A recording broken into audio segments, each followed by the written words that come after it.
Good afternoon to all of you. Myself Dr. Ravi Prakash Gupta. Today we will start the correlation. First of all, what is the correlation?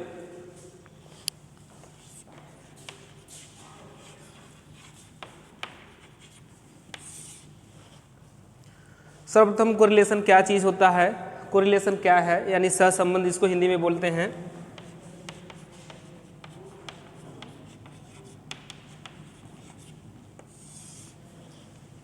सहसंबंध यानी correlation.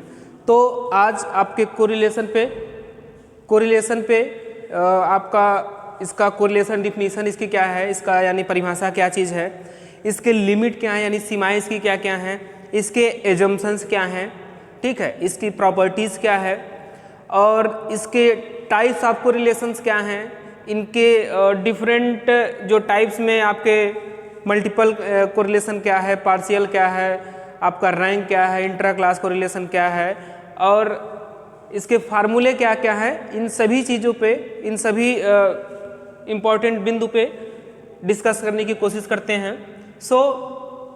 सर्वप्रथम correlation यानी सहसंबंध। सहसंबंध क्या होता है, परिभाषा उसका जान लेते हैं।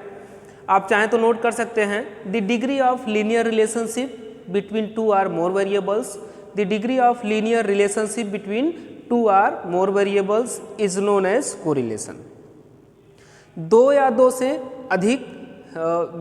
से अधिक चर राशि जिसमें एक स्वतंत्र और एक परतंत्र चर राशि हो, उन दोनों के बीच में जो संबंध स्थापित होता है उसको आप क्या बोलते हैं, कोरिलेशन यानी सहसंबंध। सहसंबंध एक एग्जाम्पल के तौर पे अगर देखते हैं भाई, तो इसमें जैसे आप किसी संबंध की बात इस तरीके से कर सकते हैं कि आपका टेम्परेचर की बात करी जाए, ठीक है, कि जो भी टेम्परेचर है, अगर पर्टिकुलर किसी क्रॉप की बात की जाए कि टेम्परेचर का जो इफेक्ट किसी पर्टिकुलर क्रॉप पे पड़ता है, तो उस इफेक्ट में जो भी उसका इफेक्ट दिखता है वो क्या होता है, उसके प्रति संबंध स्थापित होने की बात होती है, एक रिलेशन की बात होती है। जबकि अगर दो वेरिएबल्स के बीच में किसी भी तरीके का कोई संबंध स्थापित नहीं होता है तो वो क्या होता है कि उसमें कोई भी कोरिलेशन, कोई भी सहसंबंध जैसी कोई बातें नहीं होती हैं। तो आपका डिफिनीशन की बात हो गई, ठीक है, आपके परिभाषा की बात हो गई कि the degree of linear relationship between two or more variables is known as correlations. इसमें एक टर्म आ रहा है वेरिएबल्स। तो आप वेरिएबल्स क्या होता है, वेरिएबल्स क्या चीज होती है ये भी देख लेते हैं। साथ में एक टर्म आपका एग्रीकल्चरल स्टैटिस्टिक्स में बार बार आता है, ऑब्जर्वेशंस। ऑब्जर्वेशंस क्या होता है,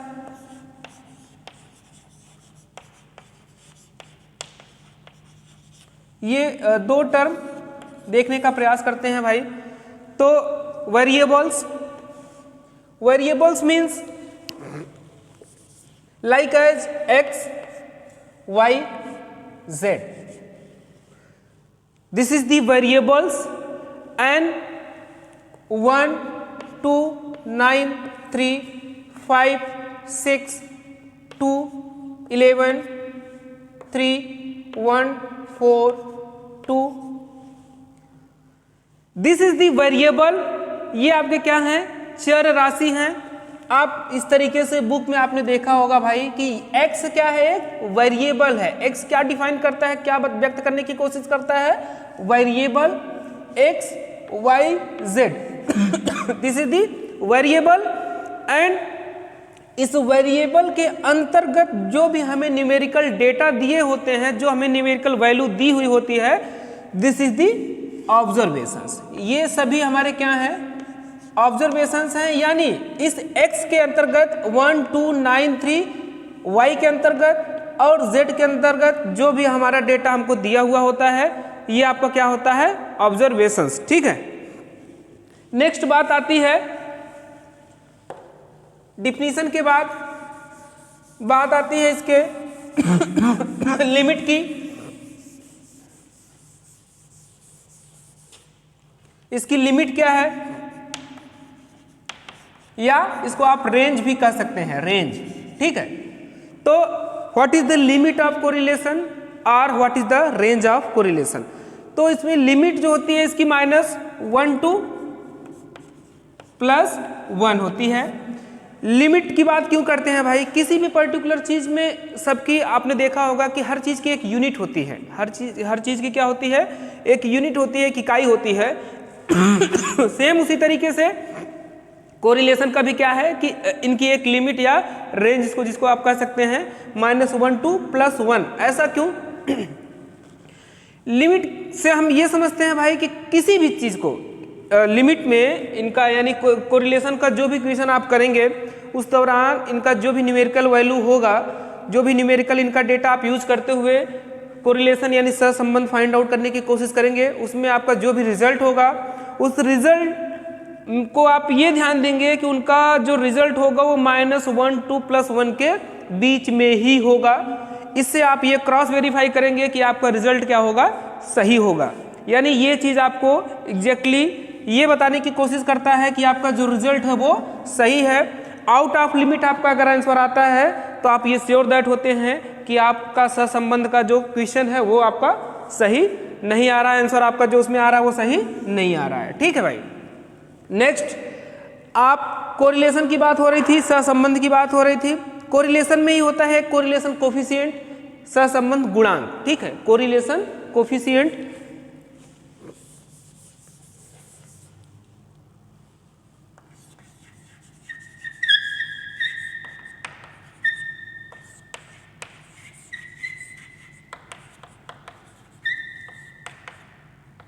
कोरिलेशन कोफिशिएंट। ठीक है भाई, सहसंबंध गुणांक।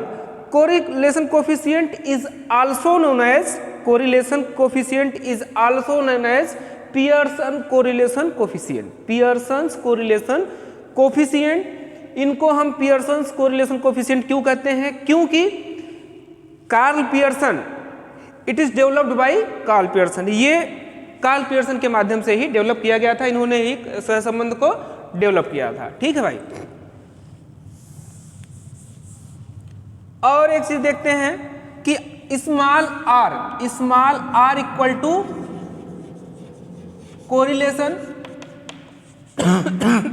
यानी कोरिलेशन को आप स्मॉल आर से रिप्रेजेंट करते हैं, प्रदर्शित करते हैं, व्यक्त करते हैं। ठीक है, स्मॉल आर के माध्यम से ही कोरिलेशन को रिप्रेजेंट करी जाती है। जिस तरीके से आपने एक नॉर्मल सी बात है, केमिस्ट्री वगैरह में आपने देखा होगा कि सोडियम को क्या करते हैं आप, जैसे Na है, Na लिख दिया तो आपने क्या किया कि ये सोडियम को व्यक्त करता है। यानी सेम उसी तरीके से आप R से क्या व्यक्त किया जाता है स्टैटिस्टिक्स में?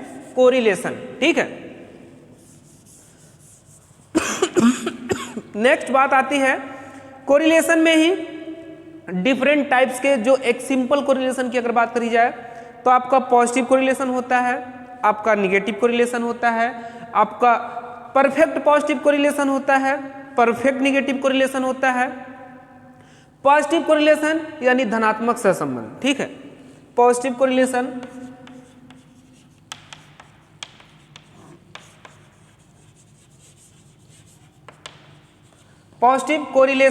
यानी धनात्मक सहसंबंध,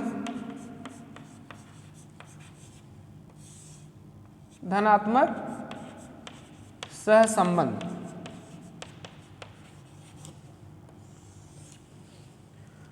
ठीक है भाई, पॉजिटिव कोरिलेशन यानी धनात्मक सहसंबंध। धनात्मक सहसंबंध क्या होता है? आपका पॉजिटिव कोरिलेशन क्या चीज होती है, धनात्मक सहसंबंध क्या होता है? फर्स्ट ऑफ ऑल ये तो श्योर हो रहा है इनके वर्ड से ही कि इसमें जो भी वैल्यू होंगी वो क्या होंगी? पॉजिटिव होंगी, धनात्मक होगा। ठीक है। दूसरी चीज है इसमें क्या है कि it is vary to in direction of positive, इनका जो इनके it variables vary in positive directions. जैसे आपको एक स्कैटर डायग्राम या ग्राफ के माध्यम से बताने की भी प्रयास करता हूं कि आपका पॉजिटिव कोरिलेशन यानी धनात्मक सहसंबंध क्या है। परिभाषा के तौर पे अगर आप नोट करना चाहते हैं, डिफिनीशन के तौर पे नोट करना चाहते हैं तो नोट कर सकते हैं। It variable vary in positive direction, one variable increases, then second variable is also increasing in positive direction, it is called positive variable. तो पॉजिटिव वेरिएबल में आपका क्या है? Positive correlation. तो पॉजिटिव कोरिलेशन में आपका क्या है? जैसे स्कैटर डायग्राम के भी माध्यम से समझने की कोशिश करते हैं भाई इस चीज को। स्कैटर डायग्राम प्लस एक एग्जाम्पल में जैसे आपका किसी पर्टिकुलर बात करें कि सेल्स एंड मार्केटिंग की बात करें, ठीक है, एडवर्टाइजमेंट एंड सेल्स की बात करें कि पर्टिकुलर जिस प्रोडक्ट का सेल जितना ही ज़्यादा अगर आपको करना है तो उसका एडवर्टाइजमेंट भी आपको उतना ज़्यादा करना पड़ेगा, या दूसरे लैंग्वेज में आप कह सकते हैं कि जिस प्रोडक्ट का जितना एडवर्टाइजमेंट करेंगे आप वो प्रोडक्ट उतना ही ज़्यादा मार्केट में सेल होगा। ठीक है भाई, तो सेम उसी चीज़ को, एक तो हो गया आपका डिफिनीशन के माध्यम से आपको समझ में आया, सेकंड हो गया उसका आपका एग्जाम्पल, थर्ड आपका है आपके स्कैटर डायग्राम के माध्यम से, ग्राफ के माध्यम से समझने का प्रयास करते हैं। This is the Y axis, this is the X axis and this is the origin point, मूल बिंदु वाई अक्ष एंड एक्स अक्ष। ठीक है भाई, इसमें क्या था कि फर्स्ट ऑफ ऑल इसमें बात हुई थी कि आपका डायरेक्शन क्या होगा, पॉजिटिव होगा, धनात्मक होगा। दूसरी बात क्या हुई थी कि एक वेरिएबल अगर आपका इंक्रीज करता है, when variable is increasing positive direction then second variable is also increasing. ठीक है, तो वन वेरिएबल यानी अगर किसी मार्केट में किसी प्रोडक्ट के एडवर्टाइजमेंट की बात करते हैं कि उसका एडवर्टाइजमेंट क्या करेंगे, बढ़ाने का प्रयास करते हैं कि एडवर्टाइजमेंट हमने बढ़ाया, किसी पर्टिकुलर प्रोडक्ट का एडवर्टाइजमेंट मार्केट में हमने बढ़ाया, तो उस प्रोडक्ट का जो सेल होगा, जो उसके सेल का होगा तरीका, वो क्या होगा, लगातार वो सेल बढ़ता चला जाएगा, इंक्रीज होता चला जाएगा। तो ये क्या होगा आपका पॉजिटिव कोरिलेशन। ठीक है, ये आपका धनात्मक सहसंबंध होगा। ठीक है भाई, नेक्स्ट पॉजिटिव कोरिलेशन में आपकी एक कंडीशंस भी हैं। वो कंडीशन क्या है पॉजिटिव कोरिलेशन में? पॉजिटिव कोरिलेशन में ये है कि शुगर, सपोज करिए एग्जांपल के तौर पे अगर हमने बात करा कि पॉजिटिव कोरिलेशन में sugar and price of sugarcane, ठीक है, यानी शुगर की और शुगर केन की प्राइस की बात करें, ठीक है, तो उनका जो इंक्रीजिंग परसेंटेज होगा दिस इज दी सेम, इनका जो इंक्रीजिंग परसेंटेज होगा, यानी अगर 5% रेट में शुगर का रेट बढ़ रहा है 5% की दर से, तो शुगर केन का जो रेट होगा वो 5% की ही दर से बढ़ेगा। ये होता है आपका पॉजिटिव कोरिलेशन। ठीक है, यानी एक सेम रेशियो में इनका परसेंटेज यानी इनका दर जो है वो बढ़ता है, इंक्रीज होता है। ठीक है, नेक्स्ट बात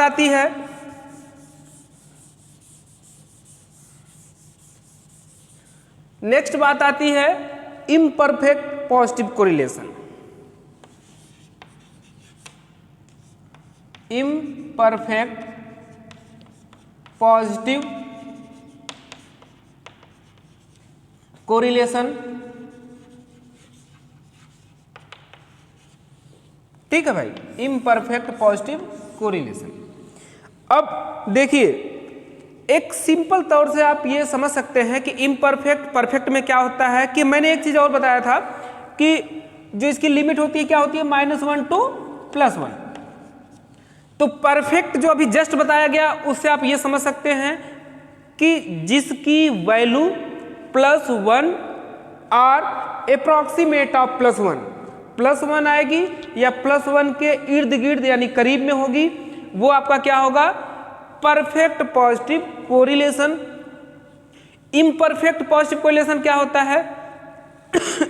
इम्परफेक्ट पॉजिटिव कोरिलेशन में वैल्यू तो आपकी पॉजिटिव होगी लेकिन वो +1 या +1 के करीब में नहीं होगी, बस आपका वैल्यू जो होगा वो पॉजिटिव होगा। दूसरी भाषा में देखते हैं इम्परफेक्ट पॉजिटिव कोरिलेशन में कि आपका इसमें भी सेम एग्जांपल की अगर बात करी जाए कि आपका price of sugar and price of sugarcane, ठीक है, तो डिफरेंट क्या है आपका परफेक्ट पॉजिटिव कोरिलेशन में, इम्परफेक्ट पॉजिटिव कोरिलेशन में। परफेक्ट पॉजिटिव कोरिलेशन में क्या था कि price of sugarcane and sugar का जो बढ़ने का रेशियो था वो क्या था, सेम था। जबकि इसमें क्या है कि price of sugarcane and sugar का जो बढ़ने का रेशियो होगा वो सेम नहीं होगा। बढ़ेंगे तो जरूर, ये पॉजिटिव वे में तो रहेंगे, ये तो श्योर है, इनके वर्ड से श्योर होता है, लेकिन इनका जो बढ़ने का रेशियो होगा वो सेम नहीं होगा। दिस इज आर डिफरेंट, ये आपका अलग होगा इनका रेशियो बढ़ने का। ठीक है, नेक्स्ट बात आती है नेक्स्ट बात आती है निगेटिव कोरिलेशन।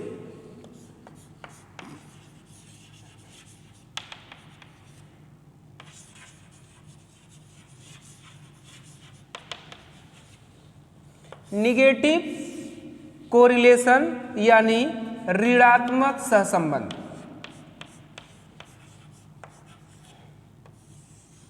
ऋणात्मक सहसंबंध, ठीक है भाई। निगेटिव कोरिलेशन यानी ऋणात्मक सहसंबंध। तो ऋणात्मक सहसंबंध क्या होते हैं?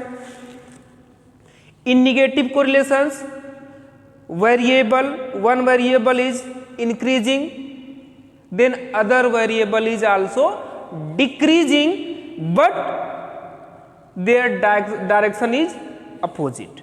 इसमें क्या होता है, एक वेरिएबल अगर बढ़ेगा तो दूसरा वेरिएबल हमारा क्या होगा, घटेगा। कंडीशन क्या होगी इनका पॉजिटिव कोरिलेशन के कंपेयर में, कि वो धनात्मक की तरफ बढ़ रहा था वेरिएबल्स उनका, और ये क्या होगा, ऋणात्मक की तरफ बढ़ेगा, यानी इनका डायरेक्शन जो होगा वो डिफरेंट होगा। ठीक है, अपोजिट होगा। जैसे एक एग्जाम्पल के तौर पे बात की जाए आपका निगेटिव वेरिएबल्स के बारे में, निगेटिव कोरिलेशन के बारे में, एक एग्जाम्पल के तौर पे जैसे आपका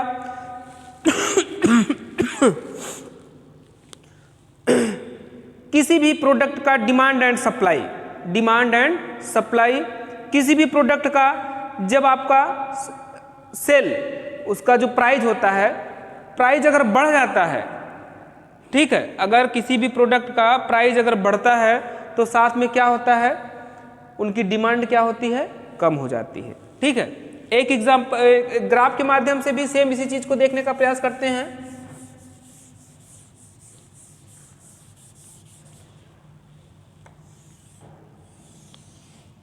this is the Y axis, origin point and X axis.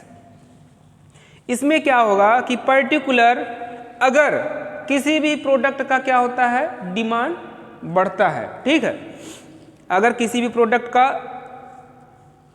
Rate बढ़ता है, सॉरी उसका क्या होता है, रेट बढ़ता है, तो उसकी डिमांड क्या होती है, घट जाती है।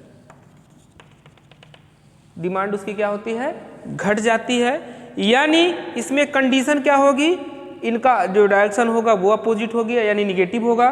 दूसरा क्या होगा, one variable is increasing then second variable is also decreasing, it is called negative variable. ये आपका एक एग्जाम्पल के तौर पे, एक ग्राफ के माध्यम से और एक डिफिनीशन के माध्यम से, साथ में आपका ये निगेटिव कोरिलेशन था, लेकिन इसमें भी आपका इम्परफेक्ट निगेटिव की अगर बात करें जाए, इम्परफेक्ट निगेटिव कोरिलेशन की बात की जाए तो इम्परफेक्ट निगेटिव कोरिलेशन क्या होता है, इम्परफेक्ट निगेटिव कोरिलेशन में भाई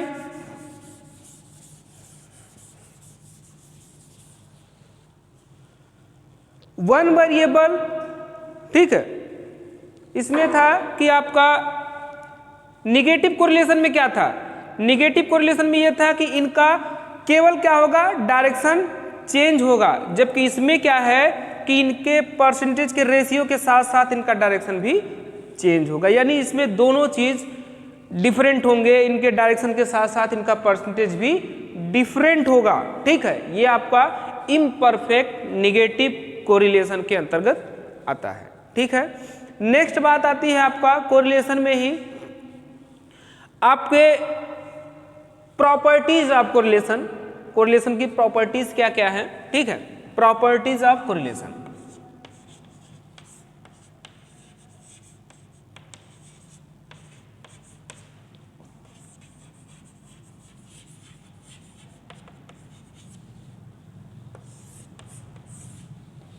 प्रॉपर्टीज ऑफ कोरिलेशन, सहसंबंध के प्रॉपर्टीज क्या क्या हैं, गुण क्या क्या हैं, ठीक है। सो फर्स्ट प्रॉपर्टीज की क्या है, इसकी जो लिमिट है वो -1 से +1 है, ठीक है, -1 to +1। This is the first properties of correlations. Correlation की ये पहली प्रॉपर्टी है कि -1 to +1, यानी एक चाहे इसको कंडीशन कह सकते हैं, चाहे इसकी प्रॉपर्टी कहिए कि ये टर्म्स आपको हर हाल में फॉलो करना है इन कोरिलेशन, ठीक है। सेकेंड बात आती है आपके प्रॉपर्टीज में, ठीक है। सेकेंड में ये है कि आपका इन कोरिलेशन कोफिशिएंट दी इसमें इसका जो ओरिजिन पॉइंट होता है, origin point is not affected in correlation coefficient, ठीक है। इनका जो ओरिजिन पॉइंट होता है वो क्या होता है, अफेक्टेड नहीं होता है कोरिलेशन में। एंड थर्ड पॉइंट क्या है, R इज ग्रेटर देन 0। अगर आपका R जो होगा, यार R हमने ऑलरेडी आपको बता दिया है जिसको कोरिलेशन से रिप्रेजेंट करते हैं, R यानी कोरिलेशन। R की वैल्यू अगर आपकी 0 से बड़ी होती है, this is the positive correlation, ठीक है। ये सभी आपको प्रॉपर्टीज ऑफ कोरिलेशन की ही बात बताई जा रही है, ठीक है भाई। जिसमें आपका सेकेंड प्रॉपर्टी में थर्ड प्रॉपर्टी के दौरान आपको ये बताया गया कि R इज ग्रेटर देन 0। अगर आपका R की वैल्यू जो है वो 0 से बड़ी होगी तो आपका क्या होगा, पॉजिटिव कोरिलेशन होगा। Second, R is less than 0। अगर आपकी R की वैल्यू 0 से छोटी होगी, this is the negative correlation. Third है R इज इक्वल टू 0, ठीक है। तो यानी R इक्वल टू 0 का मीन्स है कि आपका किसी भी तरीके का कोई भी कोरिलेशन नहीं बन रहा है, जिसको एक ग्राफ के माध्यम से आप देख सकते हैं। Y 0 एंड x एक्सिस, ठीक है। इसमें पर्टिकुलर 2 वेरिएबल्स जिसमें किसी भी तरीके का कोई भी कोरिलेशन नहीं बन रहा है, ठीक है भाई।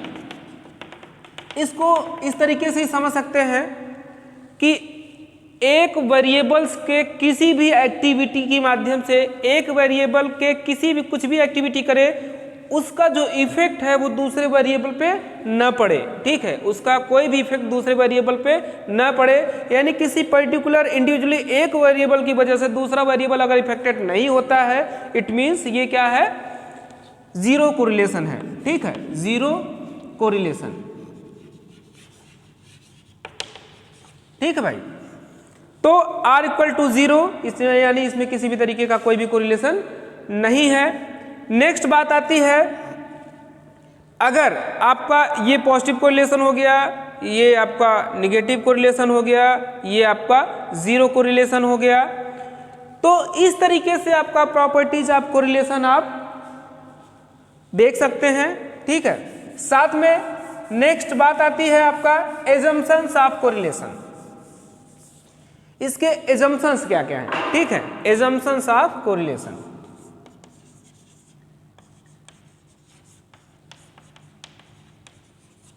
एजम्पशंस ऑफ कोरिलेशन में फर्स्ट एजम्पशंस क्या है इसका भाई,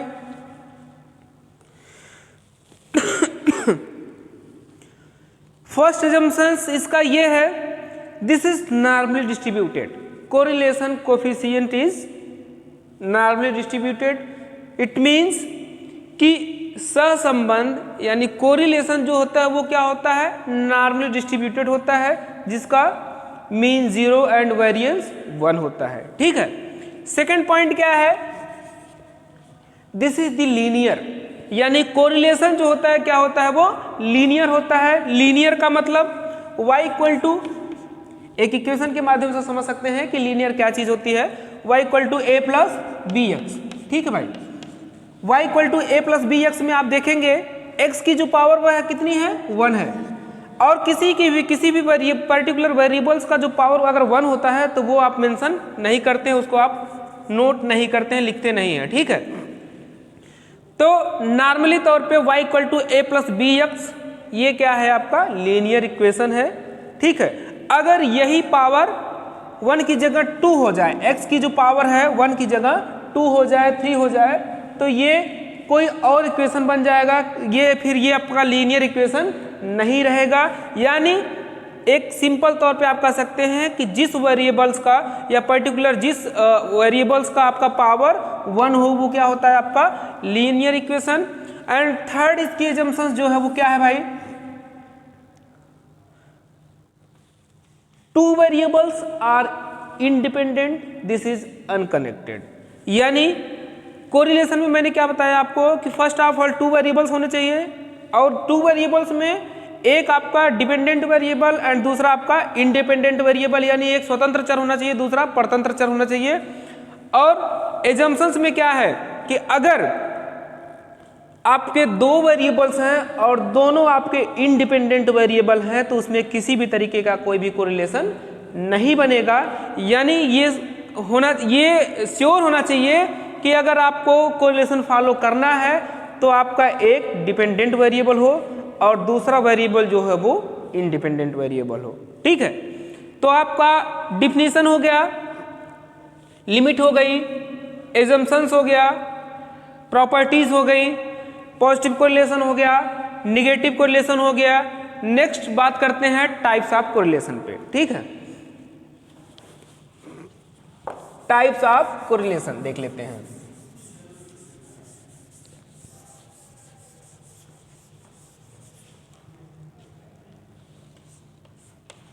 types of correlation,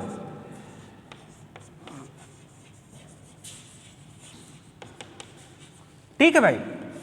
types of correlation यानी सहसंबंध के प्रकार। सहसंबंध कितने प्रकार का होता है वो देख लेते हैं। टाइप्स ऑफ कोरिलेशन में डिफरेंट टाइप्स के आपके कोरिलेशन, डिफरेंट टाइप्स के आपके सहसंबंध हैं, like as 1 2 3 4 5।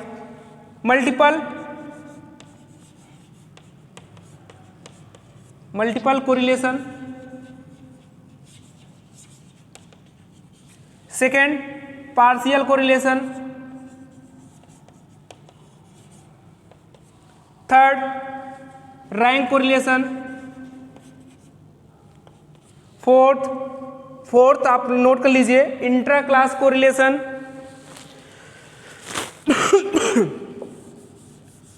Intra class correlation and simple correlation, ठीक है। ये आपके डिफरेंट टाइप्स ऑफ कोरिलेशन थे। नेक्स्ट टाइम में और एक चीज का भी छूट रहा है भाई, ये टाइप्स ऑफ कोरिलेशन तो नेक्स्ट क्लास में चर्चा होगा ही होगा, साथ में इसका जो इंपॉर्टेंट थीम था वो आपका फार्मूला, वो की मिस हो रहा है, उसको भी बता देते हैं आपको तुरंत, ठीक है। व्हाट इज द फार्मूला, यानी सूत्र क्या है आपका कोरिलेशन का। तो R इक्वल टू, R आप जानते हैं, यानी कोरिलेशन को जिसे रिप्रेजेंट करते हैं, R equal to summation x minus x bar y minus y bar divided by root of summation x minus x bar का whole square into root of summation y minus y bar का whole square. ये आपका correlation का formula, इसके माध्यम से ही आपको जो भी क्वेश्चन करना है आप इस फार्मूले के माध्यम से आसानी से कर सकते हैं। और नेक्स्ट क्लास में आपका टाइप्स ऑफ कोरिलेशन होगा और इस पे न्यूमेरिकल्स होंगे। Thank you.